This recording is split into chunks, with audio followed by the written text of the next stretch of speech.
Have you ever looked at a perfect family and felt something wasn't right behind those smiles? What if the person who promised to protect became the one to fear? This Christmas, one father returns home in a blue Santa suit and uncovers the truth that money can't hide. If you've ever witnessed something like this, share your thoughts below and tell us, where are you watching from tonight? It was Christmas Eve in San Francisco, the kind of night when the rain didn't just fall, it whispered. Downtown shimmered beneath the wet glow of streetlights, every droplet sliding down glass towers like memories that refused to fade.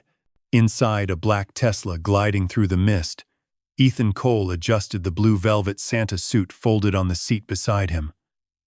Not red-blue. His daughter, Lila, had chosen that color years ago. Red Santas are for everyone else, she'd said. But you'll be my blue Santa, Daddy. He smiled faintly at the memory, though the warmth of it didn't quite reach his eyes. It had been months since he'd been home, buried under deadlines, investors, endless meetings. Tonight, he told himself, he was going to make it right. The city skyline blurred behind the windshield, cold, gleaming, perfect. Much like the life he'd built. When he stepped out of the elevator into the penthouse, he expected laughter, maybe Christmas music. Instead, there was silence. The kind that hums in your bones. The place looked staged, cinnamon candles burning, the tree perfectly lit, gifts arranged like a photo shoot. Everything was beautiful, but nothing felt alive. Then he saw her. Lila sat on the floor clutching her little brother, Theo, close to her chest. Her face was pale, her small hands trembling. Across the room, Madison, his wife, stood in a silk gown, holding a wine glass and a smile that looked borrowed. "Oh my God, Ethan," she said, laughing lightly. "You scared me." He forced a smile. "I thought I'd surprise you." Her eyes flicked to the Santa suit draped over his arm. Blue velvet, still keeping the tradition alive. Something about her tone was too smooth, too careful. Ethan glanced down and noticed a shattered ornament glinting on the rug. The carpet was damp, darker in spots, like tears that had soaked in. What happened here? Madison waved it off. The kids were playing. Lila dropped a box of ornaments. That's all. Her laugh was brittle. Lila didn't look up. "Lila," he said softly, kneeling beside her. "You okay, sweetheart?" She nodded, but her eyes darted quickly to her mother before she whispered, "I was clumsy, Daddy." Something in him twisted. He wanted to believe her, wanted to believe everything was fine. But the air in the room told another story, one filled with rehearsed smiles and unspoken rules. He pulled out a small silver box tied with a blue ribbon. "I brought something for you and Theo." Lila hesitated before untying it. Inside was a necklace engraved with 3 names. Ethan, Lila, Theo. Madison clapped softly. "How sweet. Let's get a picture, shall we?" The flash went off bright, blinding, too perfect. Through the camera's reflection, Ethan saw something strange. Lila flinched when Madison touched her shoulder. Just a flicker, but enough. Later, as they sat pretending to eat dinner, Ethan's phone buzzed. A notification from the house's smart system appeared on the screen. Doorbell audio. 6:12 p.m. Loud sound detected. He frowned. Did someone come by earlier? Madison didn't even blink. Probably a delivery guy. "It's Christmas Eve, remember?" He nodded slowly, pretending to believe her. But when Lila pressed her face into Theo's blanket, whispering something too soft for him to hear, Ethan knew. Something was wrong. That night, after everyone had gone to bed, he sat alone in the glow of the city lights. The penthouse was quiet, except for the hum of the rain. He opened the security app on his phone. There it was again. The file labeled 6:12 p.m. He hesitated. His finger hovered over play. Then, from the hallway, came the faintest sound, small, muffled, like a child's sob, quickly silenced. He froze, and as thunder rolled across the bay, Ethan whispered to himself, "What happened at 6:12?" The morning after Christmas was gray and heavy with rain. The city outside Ethan's windows looked washed out, as if the world had forgotten its color overnight. The penthouse, spotless and still, smelled faintly of pine and cold air, a perfect set for a life that no longer fit. Ethan sat at the kitchen island, coffee untouched, staring at his tablet. The home security dashboard blinked softly, waiting for him to press play on the recording from the night before. The timestamp read 6:12 p.m. doorbell audio. His finger hovered for a long second, then tapped the screen. At first, only static. Then, a faint clatter of glass. A pause. And then Madison's voice. Sharp and low. "Clean it up now." A sound followed, quick, shaky breathing. A child's. Then, silence. Ethan's throat tightened. He replayed it again. Slower this time. There was no mistaking the tone in her voice. He had heard it before years ago, in fights that ended with apologies wrapped in luxury gifts.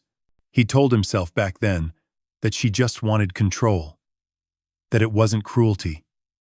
Now, the lie felt like poison. Upstairs, Madison's voice echoed faintly from her walk-in closet, bright and rehearsed. She was on a video call, practicing for her upcoming Green Halo Foundation gala.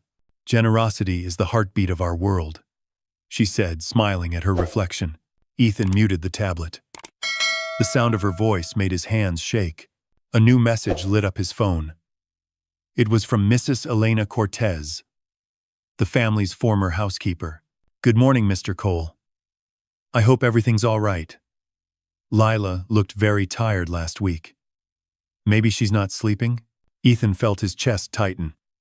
He typed back quickly, "Can we talk? Privately?" Within the hour, he was sitting in his parked car, overlooking the bay, the rain tapping against the windshield as Mrs. Cortez's voice trembled through the speakerphone. "Sir, I didn't want to say anything before, but I couldn't watch anymore." Mrs. Madison made Lila wake up before sunrise, clean the terrace, polish the rails, even when it rained. Ethan's grip on the steering wheel turned white. "Every day?" "Yes, sir. She called it discipline. She said it builds gratitude." Cortez paused. "I tried to stop her, but she said she'd fire me. Said she'd accuse me of stealing." For a moment, Ethan couldn't speak. The rain on the glass blurred everything. The skyline, his reflection, even the truth he'd tried so hard not to see. "Thank you," he finally said. His voice was low, steady, but his heart was roaring. "You did the right thing." When the call ended, he sat motionless. The sound of the rain became unbearable. He opened the live security feed from the terrace. The fog outside made the screen shimmer. But then a figure appeared, small, thin, barefoot. Lila. She was dragging something heavy across the wet tile. A bucket of water? No. A plastic basin. Her little hands were red, her sleeves soaked. She crouched, scrubbing something invisible to him. No music, no complaint. Only the rhythm of her hands against the floor. Ethan leaned closer. "Oh God," he whispered. Then, from the right edge of the frame, another shape appeared, Madison, wrapped in a fur coat, a half-full wine glass in one hand. She said something to the child. The microphone caught just one word. "Faster." Lila nodded, still scrubbing. Madison turned and disappeared back inside, leaving the terrace door wide open. The wind slammed it shut. A few seconds later, Ethan froze the image there, his daughter, her small shoulders shaking under the cold, the luxury penthouse gleaming behind her like a cage. He felt something inside him snap, quiet, but final. He replayed the footage 3 times. It didn't change. It never would. His breath came shallow, controlled. He saved the file, renamed it Evidence. A rooftop, 5:30 a.m. Then he opened a blank notepad on his laptop and began typing with trembling fingers. Observation. Child does not resist. Conditioned obedience. Father, unaware. Absent. By choice. He stopped at those last 3 words. Absent by choice. They hit harder than any truth he'd uncovered so far. He looked out the window at the endless rain falling over San Francisco, soft and merciless.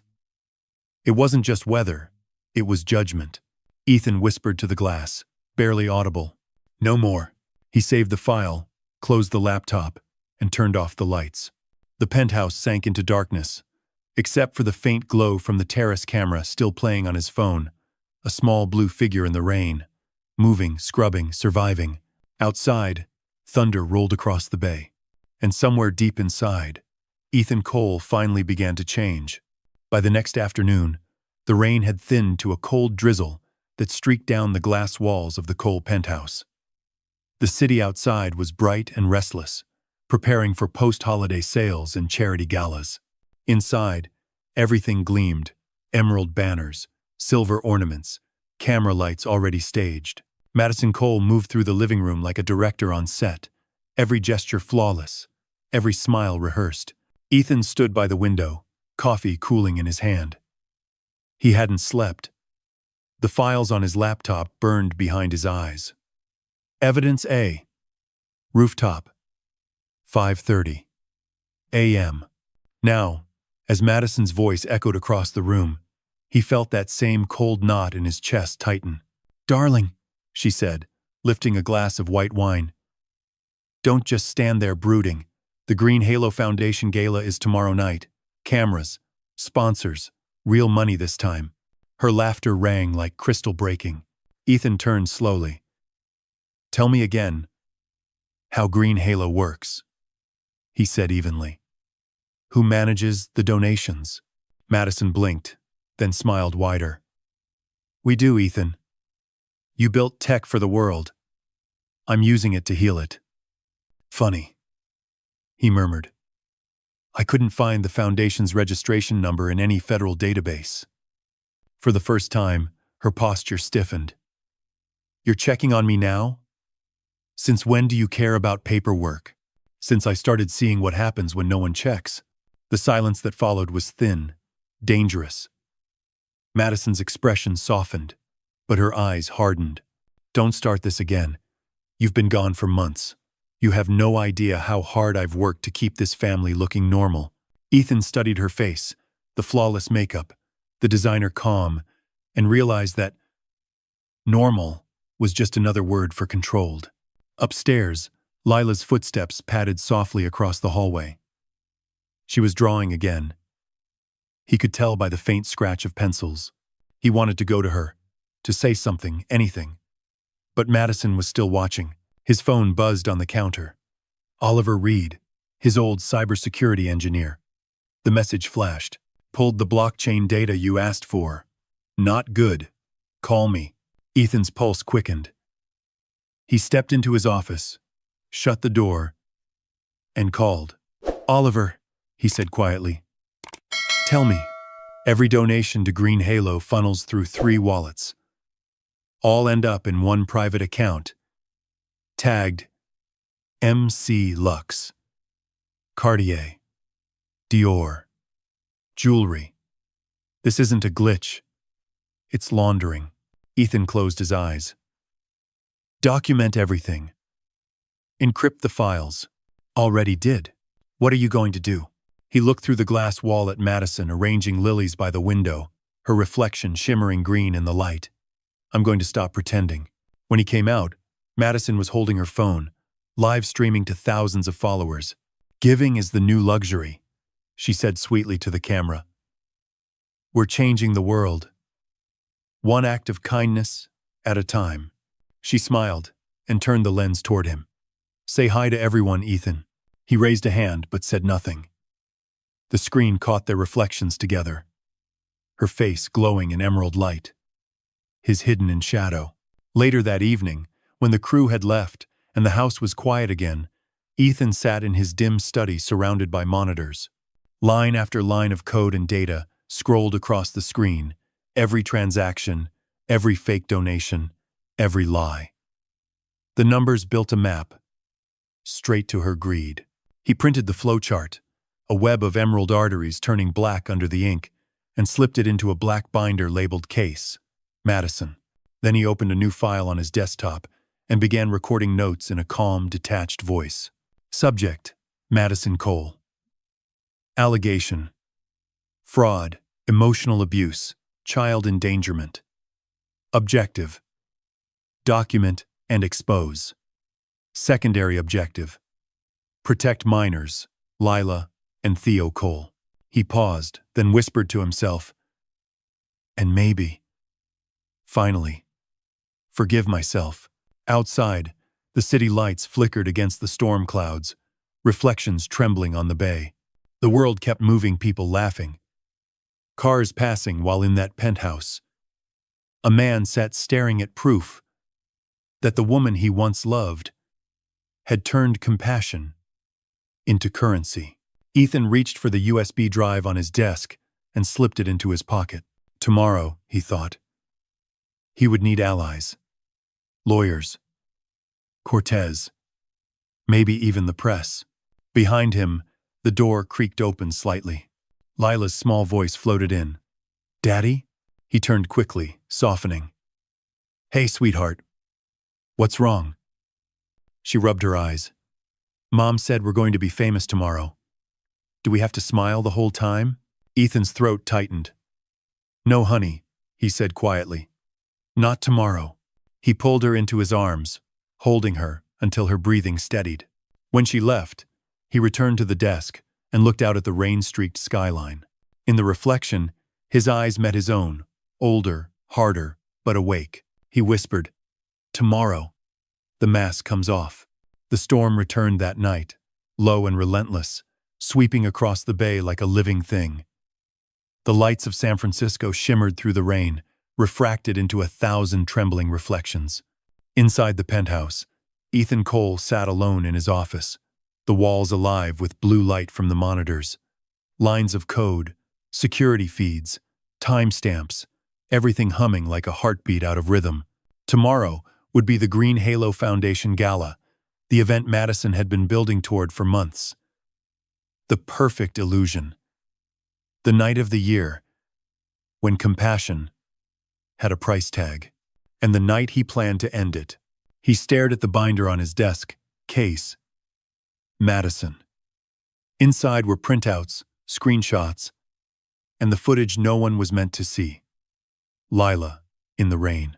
Madison's voice saying, "Faster." The blockchain chart tracing donations to Cartier and Dior. It wasn't just betrayal anymore. It was evidence.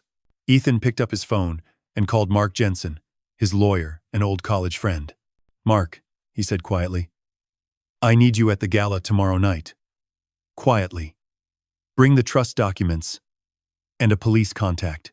Mark's voice came back calm but wary.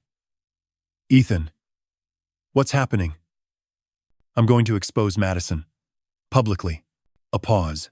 "You're sure about this?" Ethan looked toward the window, where lightning painted the skyline pale blue. "I've never been more sure of anything." He hung up and turned to another screen. Oliver Reed had already uploaded the encrypted drives. Ethan opened the folder, Evidence A through D, then transferred everything to a silver USB key. The file names glowed against the dark. Rooftop 5:30, AM doorbell, audio 6:12, PM ledger, stream, copy. He slid the drive into the inner pocket of his coat. Down the hall, the sound of Madison's laughter drifted faintly. She was rehearsing again, her voice floating through the walls like perfume. "Remember, we're the face of hope," she said to someone on a call. "Emerald and silver, lighting only. I want it flawless." Ethan shut his eyes. Hope, he thought bitterly. Dressed in cruelty. He poured a glass of whiskey, took one slow sip, then wrote 3 phrases on a notepad beside him. Protect the children. Secure the evidence. End the performance. The first step began now. He composed a coded email to Mrs. Cortez, who had agreed to help him quietly. Field trip tomorrow. Pick up at 9 a.m. 2 stars means safe route. Then he recorded a short video memo on his phone, his voice steady but low. December 27th. If anything happens to me, the files in the drive go public. For Lila and Theo, no more silence. He saved it, encrypted the message, and locked the phone. Later, near midnight, he stood by the window, watching the rain trace silver paths down the glass. The city below glowed like a mirage, full of people chasing light while ignoring shadows. He wondered how many other perfect families hid storms behind their windows. From behind him came the sound of soft footsteps. Madison leaned in the doorway, wearing her satin robe, her hair cascading like a magazine cover. "You're still up," she said sweetly. "Nervous about tomorrow?" "Something like that," Ethan replied, turning slowly. She walked closer, her perfume thick and familiar. "Don't overthink it, darling. Tomorrow's about love, hope, forgiveness." He almost laughed. "Whose forgiveness, Madison?" She smiled, the kind of smile that made her followers believe anything. "Yours, maybe. If you're smart." For a moment, neither spoke. Only the storm filled the space between them. Then she reached out, brushed his cheek with her fingers, and whispered, "Don't ruin us, Ethan. We've built something people envy." He met her gaze, voice soft but sharp. "People envy the picture, not the truth." Her smile faltered for the first time. She turned and walked away, her reflection vanishing down the mirrored hallway. Ethan exhaled, long and quiet. Then he picked up his coat, felt the weight of the USB drive against his chest, and whispered, "Tomorrow, we stop pretending." Outside, thunder rumbled across the Pacific, rolling toward the city like distant applause for the reckoning to come. The night of the Green Halo Foundation Gala arrived with the kind of grandeur only Madison Cole could orchestrate: a cathedral of glass and ferns built in Golden Gate Park, where the rain outside shimmered like liquid light. Emerald beams flooded the atrium, reflecting off silver ornaments, champagne glasses, and the polished marble floor. The banners read, "Healing the world, one gift at a time." Ethan stood near the back of the room, watching the spectacle unfold. No tie, just a dark suit and eyes that had stopped pretending to admire the show. Around him, the city's elite mingled: tech moguls, influencers, journalists, all waiting for the woman of the hour. Madison swept in like a storm of diamonds. Her gown glimmered green under the lights, her hair perfect, her smile calculated. Cameras flashed. The crowd parted. She moved through them like royalty, kissing cheeks, shaking hands, radiating charm so polished it almost blinded. When her eyes met Ethan's across the room, she didn't falter. She lifted her champagne glass, a silent dare behind that perfect smile. "Ladies and gentlemen," the MC announced, "please welcome the visionary behind tonight's event, Madison Cole." Applause thundered. She took the stage, her voice soft, melodic, rehearsed. "Good evening, everyone," she began. "Tonight, we're not just celebrating generosity, we're celebrating humanity. Every child deserves love, safety, and the chance to dream." Ethan's jaw tightened. He reached into his pocket, feeling the cold metal of the silver USB drive. Evidence. Truth. Behind the stage, a young technician stood by the control board, Ethan's quiet ally, briefed hours earlier. The signal was simple. One nod. One cue. Madison continued, her tone rising with false sincerity. "Through the Green Halo Foundation, we've touched hundreds of lives. Ethan gave the nod. The screen behind her flickered once, twice. The logo vanished. Gasps rippled through the room. Then, the video began to play. Rain. A small girl barefoot on a terrace, scrubbing a floor under cold dawn light. Her hands red, her breath trembling. A woman's voice, Madison's voice, sharp, commanding. "Faster." The audience froze. Madison's face drained of color. What is this?" she stammered, turning toward the tech booth.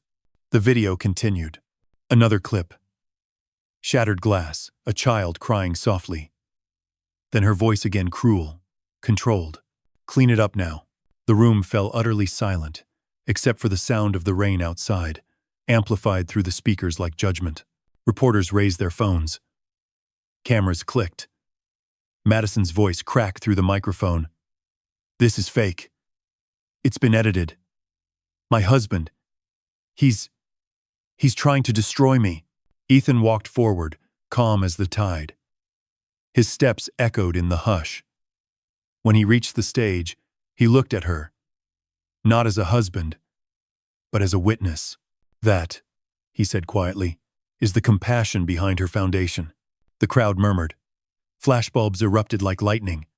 Someone in the back shouted, "Is this real?" Ethan turned to the audience. "You've seen the proof. Every donation you gave, every dollar meant to help children, she turned into jewelry and lies. And the worst part? She did it while teaching our own daughter fear instead of love." Madison shook her head violently, mascara running. "You think anyone will believe you? You're a businessman, Ethan. You built your empire on secrets." He met her eyes, steady. "Yes. And tonight, I burned them all."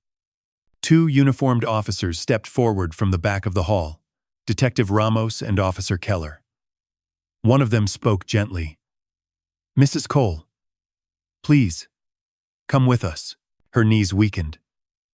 "No," she whispered. "Not like this. Not in front of them." Ethan didn't answer. As they led her down the aisle, the crowd parted in stunned silence. Cameras followed every step. The emerald light that once made her glow now exposed every crack. At the edge of the stage, she turned to him one last time, voice trembling. "You'll lose everything for this." Ethan's reply was soft, almost kind. Everything that mattered was already gone. When the doors closed behind her, the audience erupted questions, flashes, murmurs of disbelief. Ethan stood motionless under the green lights, the video still looping behind him. On the screen, Lila's small figure lingered blurred, fragile, real. He looked up at her image, then back to the crowd. "That's my daughter," he said. "And no foundation, no fortune, no lie will ever bury her truth again." Outside, thunder rolled across the park. Rain hammered the glass ceiling. Not as mourning, but as applause. Morning came gray and heavy, as if the city itself hadn't slept. San Francisco's skyline glowed faintly through the mist, while every news station replayed the same footage: the Green Halo Gala, the scandal, the arrest. Headlines screamed across screens. "Tech billionaire exposes wife's abuse live on stage. Blue Santa or broken man." Inside his penthouse, now stripped of luxury's illusion, Ethan Cole sat in silence. The espresso on the counter had gone cold. Outside his window, the rain refused to stop, softer now, but endless. The world had already chosen its sides. Some called him a hero. Others said he'd gone too far, airing private pain for spectacle. He didn't care. For once, the noise didn't matter. A knock broke the stillness. Mrs. Cortez stood at the door, her coat soaked, her eyes kind but tired. She stepped aside, and Lila walked in, clutching Theo's hand. No cameras. No posing. Just two children standing in the doorway. Free. Ethan knelt, his voice breaking on the simplest words. "Hey, sweetheart." Lila dropped her bag and ran into his arms, burying her face against his chest. "I'm not scared anymore," she whispered. He held her tighter, the weight of guilt and love colliding in his chest. "You never will be again." For a moment, time stilled. The rain softened against the windows, like forgiveness. Later, in the quiet of his office, Ethan watched the muted television. Madison's image flashed across the screen, handcuffed, head down, diamond earrings still glittering under the courthouse lights. Her attorney spoke to reporters about manipulated evidence. But even the lies sounded tired now. Ethan muted the volume, staring at the reflection of his daughter's drawing pinned above the desk. 3 stick figures, under falling blue lines, titled, "Rain That Doesn't Hurt Anymore." He smiled faintly, tracing the words with his thumb. His lawyer, Mark Jensen, called that afternoon. Custody hearings done. Full guardianship granted. You're clear to proceed with the foundation paperwork. Ethan exhaled, closing his eyes. Thank you, Mark. For everything. When he hung up, the house felt different, not empty, but quiet in a new way. He walked to the terrace, looked out over the city wrapped in silver fog. The skyline no longer looked like a cage. It looked like a beginning. He whispered to the wind, "We start over now." Behind him, Lila's laughter echoed faintly, light, uncertain, but real. And for the first time in years, Ethan Cole smiled without pretending. Spring came softly to the bay. The storms had passed, leaving San Francisco wrapped in sunlight that felt new, fragile, honest. 3 months had gone by since the gala, and though the world had already moved on to newer scandals, Ethan Cole was quietly rebuilding his own. He stood in front of a modest brick building by the Oakland waterfront, the sea breeze carrying the scent of salt and fresh paint. Above the entrance, a silver plaque gleamed under the sun, the Azure Claws Foundation for Children Who Deserve to be Heard. Inside, the halls smelled of crayons and cocoa. The walls were painted light blue. Lila's choice. Children's laughter filled the air, uneven and pure. Like music that hadn't been played in years. "Feels different, doesn't it?"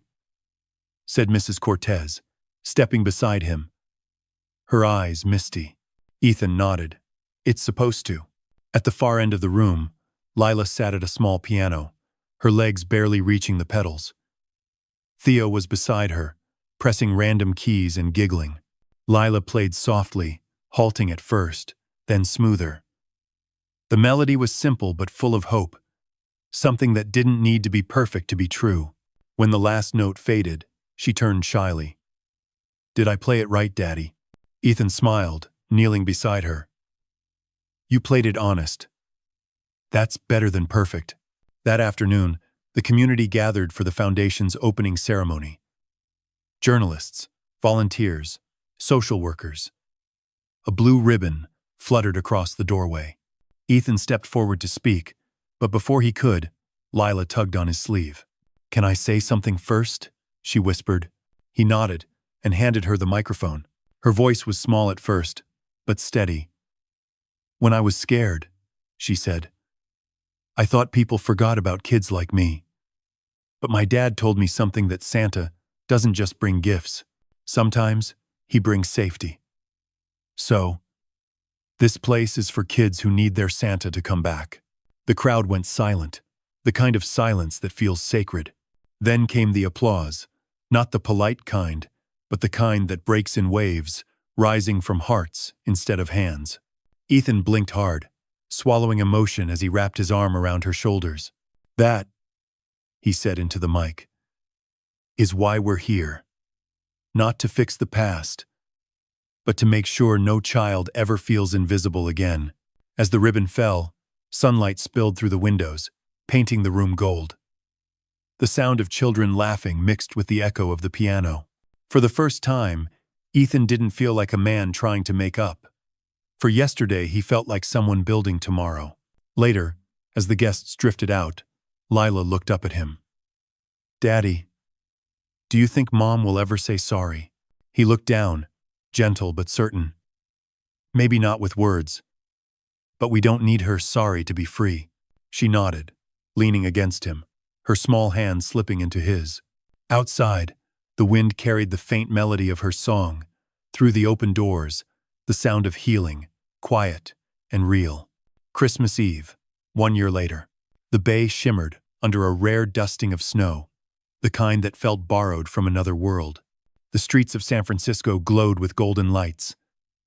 Carolers on corners, steam rising from food carts, and laughter echoing through the chill.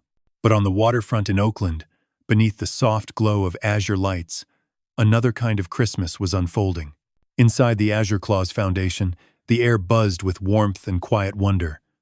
Children darted between paper snowflakes and wrapped boxes, their laughter rising like bells. A faint melody from the piano filled the hall, gentle, hopeful. At the center of it all stood Ethan Cole, dressed once again in his blue velvet Santa coat, trimmed with white fur. His beard was lightly dusted with frost, his smile deeper, calmer. Around him, volunteers handed out gifts, cocoa steamed from mugs, and for the first time in years, he felt home. He knelt beside a small boy clutching a worn teddy bear.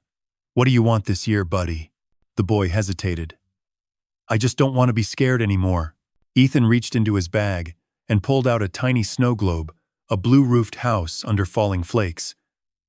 He placed it in the boy's hand. "Then hold on to this," he said softly. "It's proof the storm never lasts." Across the room, Lila stood on a makeshift stage beside the piano. Her hair now a little longer, her eyes brighter. She held the microphone with both hands. "I wrote this song last spring," she said shyly. "It's called The Blue Santa." The room hushed. Then her voice filled the air, clear, gentle, carrying both ache and light. "He came when the lights went out, not with toys, but with truth. He found the child I was, and gave her back her youth." Tears shimmered in the eyes of the volunteers, of Mrs. Cortez, even of strangers who didn't know why the melody hurt so beautifully. Ethan stood in the back, frozen between pride and grief, his chest rising with a breath that finally felt easy.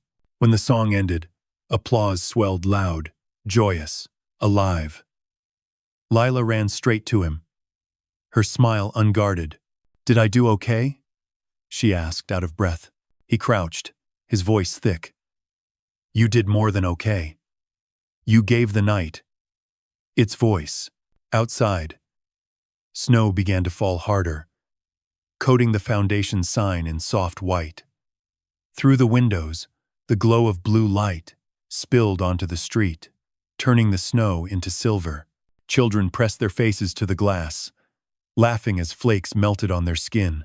Ethan stepped onto the porch, Lila at his side. The air was cold, sharp, but alive. The city stretched before them, calm at last. He looked up at the sky, whispering, "We made it home, didn't we?" Lila slipped her hand into his glove. "We did, Daddy. And this time, you didn't come late." He smiled, eyes glistening. "No, sweetheart. Not this time." From inside, the piano started again, Lila's melody.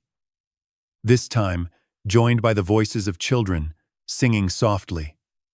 Ethan reached into his coat pocket and pulled out 3 silver cards. One for Lila, one for Theo, and one blank. On the blank one, he wrote a single line in steady, careful ink. "To every child who still believes your light is waiting." He placed it beneath the tree at the foundation's entrance. When he turned back, snow swirled through the air like falling stars. The lights from the building glowed blue against the white, not the color of sorrow anymore, but of peace. Inside, Lila played the final notes of her song. Outside, the wind carried them into the night. For the first time, Ethan didn't see a man haunted by mistakes, but a father reborn through love. The Blue Santa had finally come home not to give gifts, but to remind the world that even after the darkest storm, kindness can still find its way back. The Blue Santa reminds us that redemption is not found in success, but in the courage to face the truth even when it shatters the image we've built. It speaks to the quiet heroes among us. The parents who learn too late but choose to make it right. The children who survive pain with unbroken grace, and the people who rebuild love from ashes. The story shows that real wealth isn't measured by power, luxury, or control, but by the safety and trust we give those we love. It teaches that silence can be more dangerous than cruelty, and that healing begins the moment someone dares to see what's been ignored. In the end, the Blue Santa becomes a mirror, reflecting every person who's ever wished to start again, reminding us that forgiveness isn't forgetting the past, but transforming it into light.